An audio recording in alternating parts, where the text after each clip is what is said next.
Olá, amigos. Eu sou Tamuia Cambembe, professor da Universidade Federal de Alagoas, e hoje nós iremos abrir uma playlist nova aí no nosso canal. Trata-se de uma playlist que iremos falar sobre a história da psicologia, mas de um modo diferente, a história que interessa ao analista do comportamento. Nesta base, nós iremos falar sobre filósofos, iremos falar sobre a filosofia também, e traremos alguns debates políticos que se articulam com a epistemologia da psicologia moderna, principalmente psicologia no tocante à análise do comportamento. Então acompanhe a gente aí, depois dessa vinheta que iremos lançar, para hoje ficarmos mais ricos com o conhecimento filosófico e histórico da análise do comportamento. Vamos lá! É um prazer imenso estar aqui com vocês.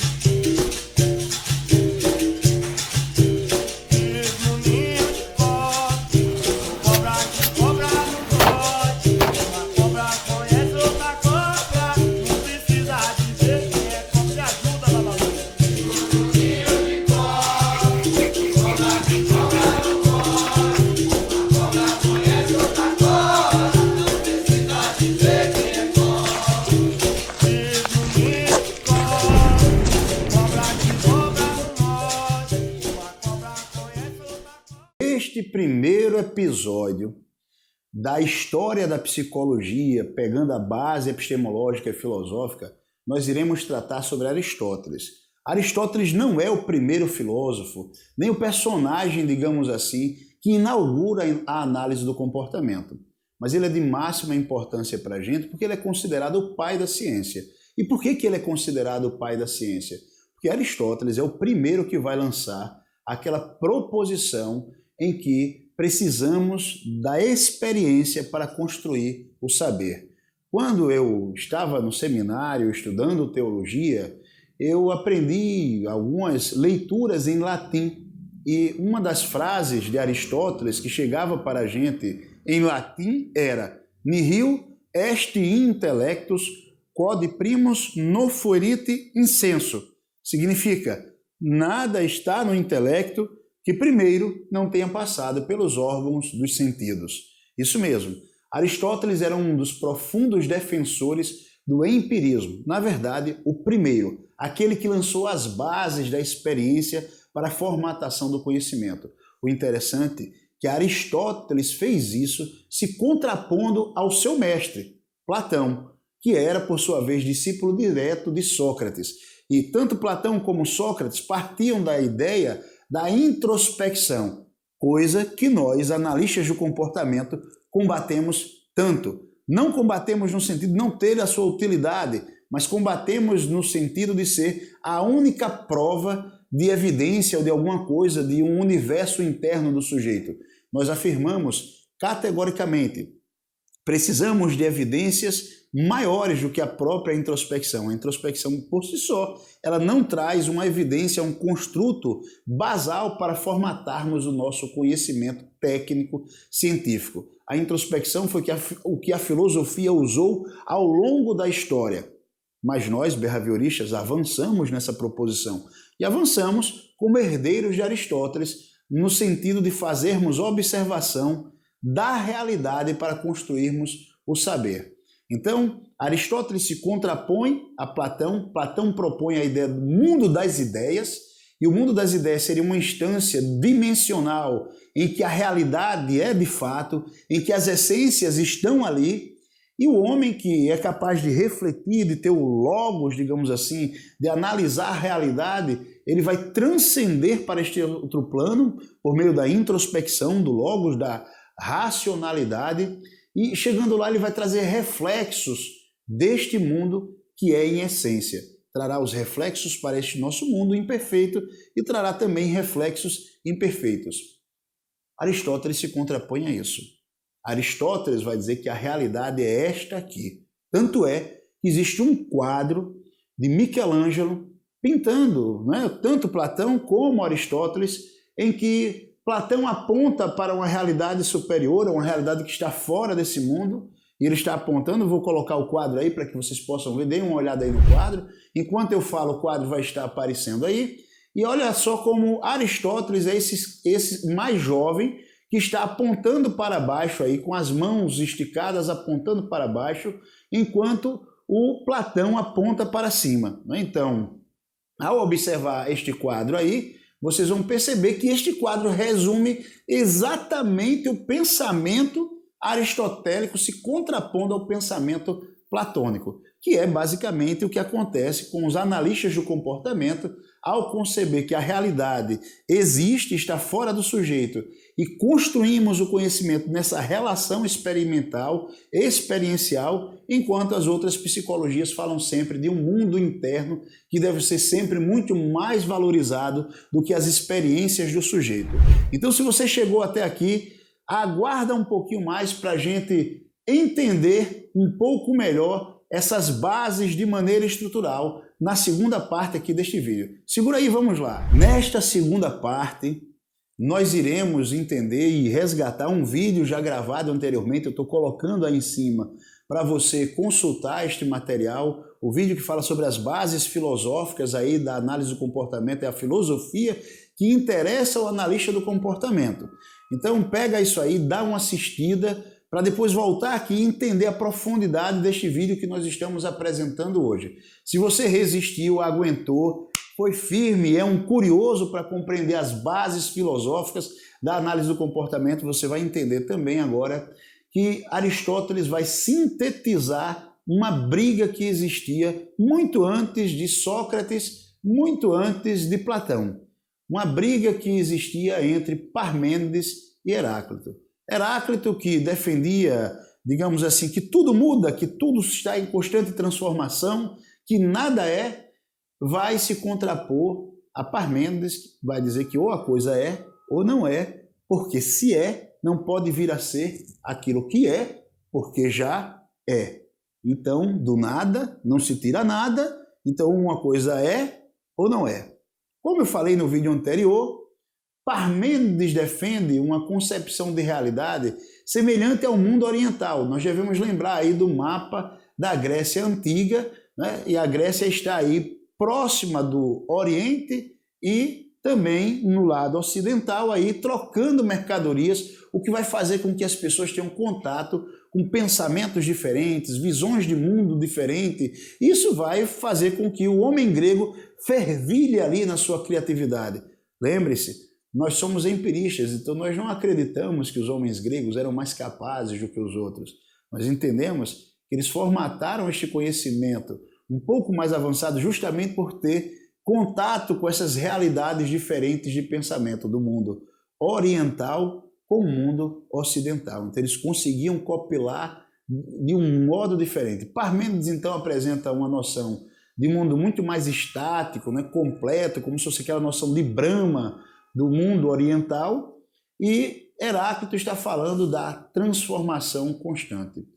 E aí vem uma concepção importantíssima que nós precisamos ter de Aristóteles, e esse é o primeiro conceito importante que eu quero que você marque bem aí, que é a concepção de potência e ato. É que se para Parmênides a essência do ser não se altera, está sempre ali, e já para Heráclito o sujeito não tem essência, porque está tudo se transformando o tempo todo, para Aristóteles, a essência ela é estável, mas ao mesmo tempo mutável. Pô, como é isso?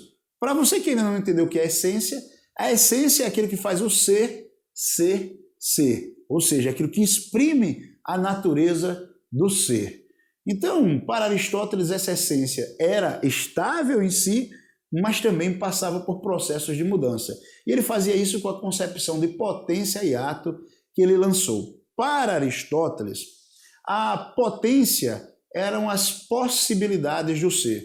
Então ele dizia que, por exemplo, a semente de uma laranja só poderia se transformar num pé de laranjinha. E um pé de laranjinha só poderia se transformar num pé de laranja. E o pé de laranja, por sua vez, poderia se transformar nas coisas possíveis de fazer com o pé de laranja, gerar frutos, ou construir alguma coisa com a madeira do pé de laranja. Então, havia uma ordem lógica nas transformações. Por quê? Para Aristóteles, a semente da laranjeira não poderia se transformar num cachorro, num papagaio, numa galinha. Então havia uma ordem lógica nas transformações e esta parte era imutável, ou seja, o ser se altera, se transforma, mas essa ordem das transformações ela é sempre estável e ela se repete nos seres de uma mesma categoria, ou seja, todas as sementes de laranja seguirão o mesmo fluxo de possibilidades. Existe um leque específico de possibilidades. Notem que o semente de laranja não vai poder ser tudo. É desta maneira, então, que as pessoas passaram a conceber a realidade. Qual é o leque de possibilidades, de potencialidades de determinado ser? Né? Até onde ele vai? Isso é a potência do ser, aquilo que ele não é, mas que ele pode ser. E o ato, o que seria o ato, professor? O ato é aquilo que o ser é naquele momento, que ele está sendo. Se você que está me assistindo, por exemplo, é um estudante de psicologia, eu diria que em ato você não é um psicólogo. Em ato você é um estudante de psicologia, porém com potência para ser um psicólogo. A potência é aquilo que é a possibilidade do sujeito, ou seja, aquilo que ele pode ser no futuro, que os seus desdobramentos podem ser. Por isso que falamos que o ser humano é um ser cheio de possibilidades, cheio de potencialidades. Por quê? Porque o ser humano tem um leque transformacional imenso, ele pode ser várias coisas. Mas a gente que estuda mais detidamente, a gente sabe que essas possibilidades também possuem limitações. E aí, compreendendo bem isto, a gente avança para o segundo conceito fundamental de Aristóteles. Vamos lá. Um outro conceito fundamental na forma de Aristóteles pensar é do mundo das categorias. Aristóteles, diferente do seu mestre, do seu professor Platão, ele tinha a concepção de que a realidade era esta, não existia outra realidade. Então ele dizia que o que existe é um mundo de categorias que o ser humano cria na sua cabeça. Ou seja, existem as associações que são feitas, evidentemente nesta fase ele ainda tinha uma concepção primitiva de associações, então ele não tinha aquela ideia que a associação está no ambiente e o ser humano simplesmente discrimina, como muito bem frisou Skinner. Para ele, o ser humano aprende por associação, associação temporal, associação por semelhança, né? Então ele criava essas categorias e dizia, olha, o ser humano aprende por isso. Vejam que aqui nós temos um modelo incipiente, um modelo primitivo de condicionamentos. Aristóteles está lançando isso aí e dizendo que esta é a fórmula que o homem aprende. E aí ele vai falar uma coisa fantástica para a época. Enquanto todos os outros filósofos concebiam que existia uma realidade num outro plano e que por meio do logos o sujeito acessava esse outro plano e trazia para cá as ideias, Aristóteles vai dizer, esse outro plano não existe. O que existe é essa realidade aqui. E nós então entramos em contato com essa realidade, e ao entrarmos em contato com essa realidade, nós formamos as nossas experiências, um conjunto de associações diferentes em cada pessoa. Cada pessoa forma categorias, associações diferentes. E por formar categorias e associações diferentes, cada cabeça, então, é um mundo. É sim. É de Aristóteles essa concepção de que cada cabeça é um mundo, porque cada pessoa tem um conjunto de experiências diferentes.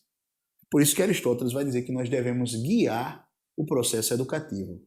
Nós devemos observar as semelhanças que existem na natureza, criarmos essas categorias, pegarmos as pessoas mais jovens e guiarmos para que elas formatem conjuntos de associações semelhantes. Por isso que ele fala de uma formação que na época dele ele executava no liceu. Aristóteles teve uma influência enorme sobre as personalidades da época e eu arriscaria até em dizer que, na verdade, conhecemos os outros filósofos graças à ousadia e perspicácia do próprio Aristóteles, que foi o grande mestre e professor de um personagem chamado Alexandre Magno, também conhecido, traduzido Magno é grande no latim, Alexandre o Grande. Então, Aristóteles foi o professor direto, o tutor direto de Alexandre o Grande. Alexandre o Grande, todo mundo conhece, conquistou, não é, vastidões de terra, a Pérsia, chegou até o Oriente e fundava as Alexandrias. As Alexandrias eram bibliotecas em que ele tentava ensinar a cultura grega. E a partir daí que se difundiu todo o conhecimento filosófico deste momento da Grécia Antiga, né? Considerando também Platão, Sócrates, todos os pré-socráticos, graças ao próprio Alexandre o Grande, fundando as grandes bibliotecas aí chamadas de Alexandrias, né? Perdemos muitas na história, mas se conservou graças a essa difusão. Então, qual é o ponto-chave aqui? O mundo categórico de Aristóteles. O mundo categórico de Aristóteles não existe fora do homem. Existe, na verdade, na cabeça do homem. É o intelecto do homem. É o conjunto de associações, de experiências que cada pessoa cria e que, por isso, concebe o mundo de uma maneira diferente, de um modo particular e de um modo especial. Muito parecido com as propostas que nós, behavioristas, temos sobre o mundo. Vamos lá para o terceiro conceito de Aristóteles, importante para nós também. Vamos nessa. O conceito, né, de causalidade, de causa, né, como se fosse uma essência geradora ali dos processos. Aristóteles vai lançar mão da ideia de causa eficiente, causa material, né? Então, causa eficiente, causa material, causa final e causa formal. Professor Gerson, o que é isso? É que ele vai dizer que um objeto se define pelas suas causas. Por exemplo, eu tenho aqui um copo plástico. Este copo plástico, se eu pudesse falar, né? Eu posso, na verdade, falar, qual é a causa material deste copo plástico? Hidrocarboneto, petróleo, né? Então, este copo plástico é formado a partir de hidrocarbonetos, o petróleo. Então, eu trabalho o plástico e aí eu tenho uma forma específica. Então, veja, a causa material é o plástico derivado de hidrocarbonetos. A causa formal é a forma que foi dada a este copo. A forma, o formato é a causa formal. A causa eficiente é o que estava na cabeça da pessoa, né, que criou isto aqui. Quem foi que criou? Como é que modelou? Né? Então, é a causa eficiente. Qual é a eficiência? Como é que ele montou isso aqui, concebeu? Né? Então, e a causa final, que estaria muito atrelada à causa eficiente, que é o que esse sujeito que cria, que elabora, que monta, né? No caso seria um artista que monta uma estatueta, né? A causa final é qual é a finalidade deste copo? Para que ele serve? Então, o copo serviria para bebermos água, né? Então, essa seria a causa final. Posteriormente, gente, isso vai ser trabalhado pelos sistemas religiosos como não podemos mudar a causa final das coisas, né? Então, se um homem nasceu para procriar, para ver, ele não pode mudar isso, né? Um homem gostar de outro homem é como se estivesse modificando a causa final. Isso não é a concepção do professor Tamuia, viu? É a concepção que as pessoas tinham ali no período medieval, fazendo a releitura de Aristóteles. Eu estou explicando apenas para vocês entenderem como Aristóteles pensou na compreensão das coisas, da realidade, e pensando nesta compreensão das coisas, da realidade, ele foi criando esse sistema de compreensão, que até hoje nós podemos analisar por categorias diferentes. Olha, quando a gente estuda qualquer coisa hoje, em qualquer ciência, observem que as pessoas tentam olhar qual é a materialidade, a partir de que é criado, a estrutura, a forma que possui, né? Qual é a finalidade, a função que nós analistas do comportamento estudamos tanto, né? Então a função seria a causa final, por exemplo, né? Então nós colocamos, por exemplo, a topografia e a função. A topografia para Aristóteles, como ele está estudando coisas materiais em si, ele não está estudando ainda ali o comportamento, como é o nosso foco, então ele vai dizer que a causa formal é a forma do objeto. Mas para a gente, a topografia, veja que existe uma base ainda deste pensamento aristotélico. Se você conseguiu chegar até aqui, eu tenho certeza que você vai se surpreender com as influências que Aristóteles exerceu, quais foram os personagens ao longo da história que foram influenciados para a gente fechar aqui esse nosso quadro sobre Aristóteles. Vamos lá. Pois é, gente, vocês viram aí como Aristóteles foi importante na história. Devemos lembrar que Aristóteles nasceu no ano de 384 a.C., ou seja, ele está nascendo aí há 4 séculos antes de Cristo. E ele morre no ano de 322 a.C. Então, as concepções aristotélicas são anteriores ao cristianismo. E o cristianismo, quando surge, ele tem, digamos assim, uma forte influência das concepções platônicas. Por quê? Platão concebia este universo de mundo das ideias e isto foi muito adequado para a igreja, colocar que o mundo das ideias era, na verdade, o céu. Então a proposta aristotélica de entrar em contato com a realidade, que a realidade era esta daqui, se contrapunha muito aos princípios da igreja, aos princípios cristãos, que precisava naquele momento histórico jogar essa ideia que a realidade estava em outro plano. Se você é cristão e está me acompanhando, não fique aflito, porque existiram cristãos que conceberam muito bem e adaptaram o pensamento aristotélico ao cristianismo. Basta a gente pensar que em determinado momento Cristo vai falar assim: olha, eis que o reino dos céus está no meio de vós e vós não o conheceis, né? Não o concebeis, não compreendeis, vai depender da tradução, mas esta forma de ver a realidade também é uma forma cristã. Então nós temos diferentes linhas de visões de mundo, mas Aristóteles também vai ser um forte influenciador. Para que vocês tenham ideia, um sujeito chamado Tomás de Aquino é um profundo leitor de Aristóteles e vai fazer uma adaptação muito grande das obras aristotélicas.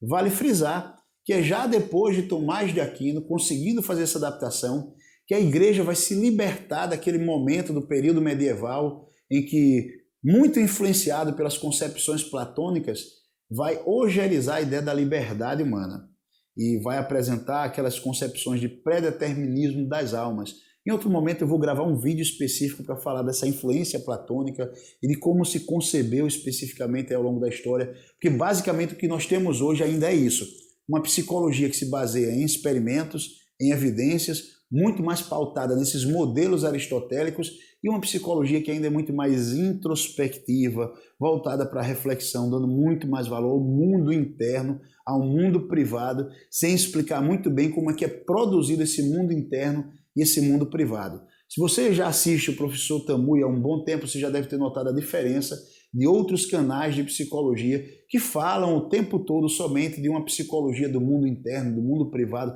da mente do sujeito.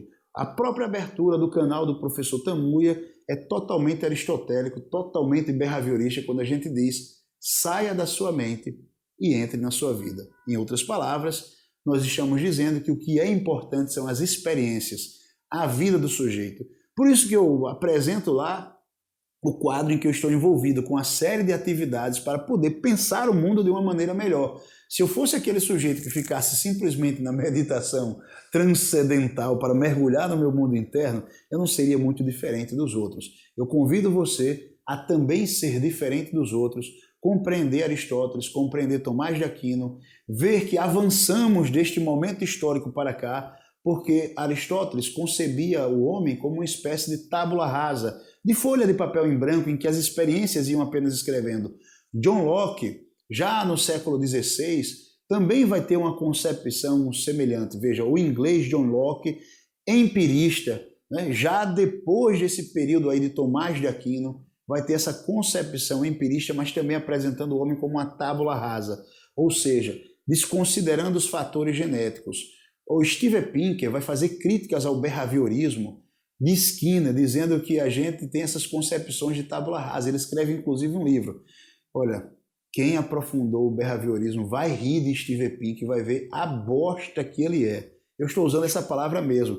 A bosta que Steve Pinker é. Tem muita coisa boa em Steve Pinker, mas qual é a bosta dele? É que ele vai dizer que o behaviorismo concebe o mundo através de tábula rasa. Essa é uma concepção primitiva, aristotélica, de John Locke, mas não do behaviorismo. Mesmo Watson, que não vai pesquisar essa parte aí filogenética, ele não vai negar. O Watson não perde tempo negando as bases filogenéticas. O Watson simplesmente diz que nós não tínhamos, naquele momento histórico, uma metodologia adequada para estudarmos as bases filogenéticas. Mas Skinner considera completamente as bases filogenéticas do homem. Isso vai revolucionar e gerar uma mudança na concepção que existe entre o behaviorismo, as concepções skinnerianas e a primeira proposta de empirismo lançada ainda por Aristóteles. Aristóteles concebia tábula rasa, concebia uma folha de papel em branco. Skinner não. Skinner considera que nós temos uma bagagem filogenética, mas que as experiências vão se articulando com este modo de agir que nós possuímos e vamos nos alterando ao longo da nossa vida também. Isto corresponde perfeitamente aos entendimentos que temos hoje de neurociências, que continuaremos a aprofundar neste canal do Professor Tamuia. Um abraço e muito obrigado por ter nos acompanhado até aqui. Vamos em frente.